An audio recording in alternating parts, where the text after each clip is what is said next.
Okay, let's take a look at Origins of World War II, and you can see my box is not in the best of shape. The other side of the box has charts that are also available elsewhere in the game. That's actually the cover to the inner box, which then sits in the sleeve. It's all falling apart for me. Okay. The reason I want to cover this is I saw Marco covered it recently, and I felt like I have to add my opinion on something like this. I've been considering for a long time, hey, do I want to put this up? It's a nice, easy game, but there's one problem with it that prevents me all the time, and I'm not going to deal with that problem, which is that there are actually a lot of games in this box. In the sense of they're alternatives. So the historical game plays with one victory point card. There are also these other cards which give different possibilities. And they're worth looking at and thinking about. They're worth playing. It's just I don't have the willpower to go through, well, there's 4 of these different things, and that's not that bad. I mean, it's about a half-hour game when you play it. So you're talking about 5 games at a half hour each. Hey, I could do that, right? Yeah, maybe, and I may do that, but I'm not promising anything. But then there's a possibility that I used to do, which was the random game, where everybody gets a little slip of paper, and these all have the different games on them, which indicates what their nation's policy is following, which of these historical alternatives.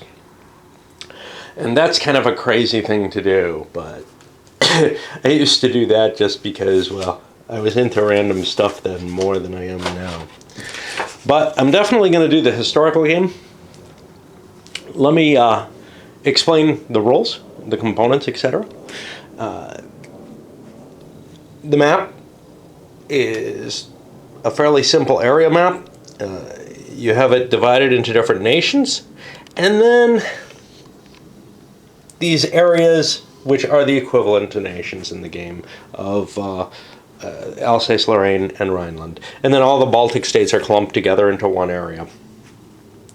And each player is going to have certain goals that they're going to try to accomplish. Their counters include these PFs, those are political factors. Those are going to be your main units, points in the game. And you can convert 5 of them into an understanding. And you can convert 5 or more of them into a control at the end of any given turn. And there's something about this that vaguely reminds... basically, I can see this game as being an inspiration for a game I really like, which I'm looking. Geez, where do I have it hidden? There it is. Pax Britannica, which I covered earlier.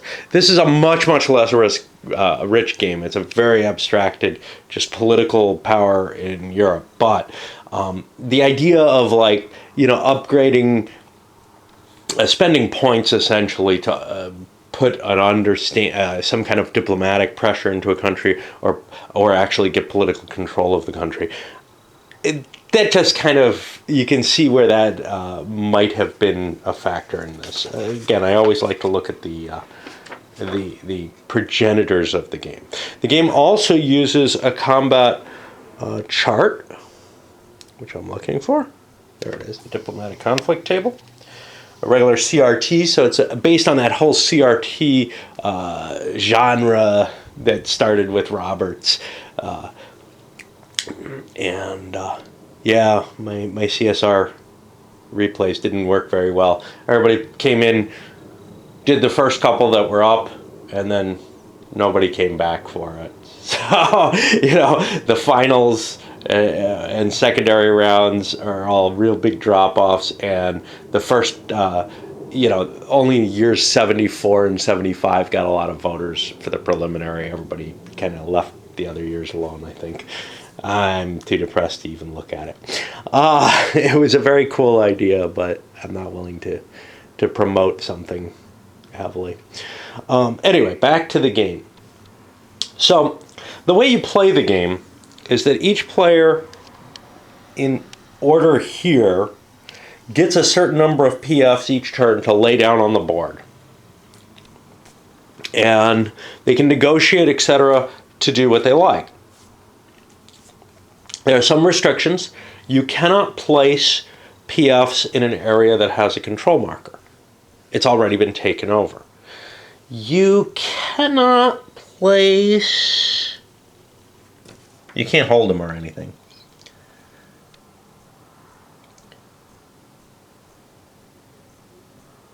Yeah, okay. And then after you place your PFs, after every player's placed their PFs, right?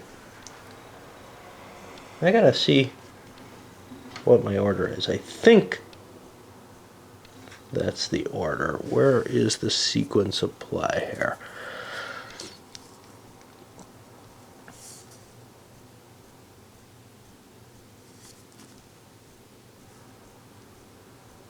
Yeah. Then again, starting with the first player, every player has an opportunity to take a conflict. Now, you can't take a conflict against a country that has an understanding marker in your home country, except to attack that understanding. If you get that cleared out of the way, then you can attack them elsewhere. And understandings have a 5 PF value, the cost that they had to place them in. You have to attack the entire stack of PFs in a country that you're attacking. And I believe you can't combine.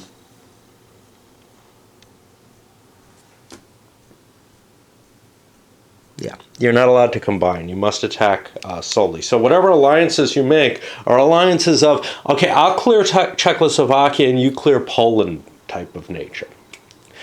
Okay. Then after any conflicts, and again, you do these in player order, USA, France, all the way to Germany, and there's an advantage to Germany to going last. There's no question of that. And if you look at the numbers on the PF chart, they get ridiculously large numbers of units. But they have to do more than anyone else, by far. Now, the next thing you're allowed to do is to upgrade your PFs to control or understandings. And you take 5 off in an area to upgrade to an understanding. You have to have at least 5 to take control, and no one else can be there, except if you want to split control with someone. If someone else can take control, you can split control with them. Now, you're not allowed to place an understanding or control marker unless you get victory points for that. So, for example, here the French get control marker 6 victory points in Alsace-Lorraine. And that's one of the few places they can slap a control marker down. The Germans have lots of places they get to put control markers. What's nice about control markers is once they're down, they're in the bank. Nobody's going to take your victory points for them. Understandings, people can shoot them out of the way, and they could conceivably also shoot the control marker. They could shoot them out of the way and slap a control marker there, and you're never going to get your understanding. The final type is the US, which just wants no control or no understanding in certain places. And that's pretty hard. They might be able to work with other people to get no control. They don't have a lot of political power, which makes them having to use other players. Now, there's not a lot they can offer other players because they don't have a lot of political power. So, I would argue the game kind of sucks for the US player. It's kind of neat to play, but you're not going to get any points. Everybody else has a chance at the historical game. The US really does not. We'll look at some of the other games in a moment. But I want to make sure that I haven't... Okay, so some of the optional games that we'll look at. An aggressive French policy, which leaves the US in the same position. The French are just, well, they're less interested in Alsace-Lorraine and they're interested in getting control of Germany, which takes special rules. That doesn't seem to knock Germany out of the game as a political power, but it means nobody else can play in Germany as far as I can see. They want to grab the Rhineland. This is, the I'm willing to throw military force in to stop Germany option. And they have a whole lot of PFs. Everyone else is about the same, but France just becomes this monster in this one. Aggressive French-British, that really gives both of them the same number of points, but the choices of where they want to put the points. So like Czechoslovakia, they consolidate 4 and 5 points there as opposed to the 2 points that they have for an understanding in Czechoslovakia in the historical. What that means is that they can focus on a couple of key places a little better. The anti-Bolshevik crusade. Does this help Russia? No. This ends up just slanting the points towards an anti-Russian position. So countries like France and the U.S., France and Britain, are looking at getting understandings in Germany and Italy. They're less concerned with the stuff that the Germans are looking to take. And I'm not sure how much that affects the German position. So like the Germans no longer get their point for Alsace-Lorraine. The Baltic states becomes more important to both Germany and Russia. This is an interesting one because it pits Germany more clearly in an anti-Russian camp. Interestingly enough, this one gives the U.S. points for understandings instead of the no control points that they get and no understanding points that they get in the other games. And then the final one is the aggressive British-U.S. alliance, where the U.S. actually gets some points and is interested in things like grabbing the Rhineland. This is a really weird situation, but, like some of the others, it's very much an alt history type thing. Now, if you scramble them completely, you can play with them hidden and whatnot. There are also rules for classroom play, which is kind of cool. What you should do is you make the democracies, you hinder them even more by giving them a bunch of players who have to kind of come to a consensus agreement, whereas Germany and Russia are just allowed to play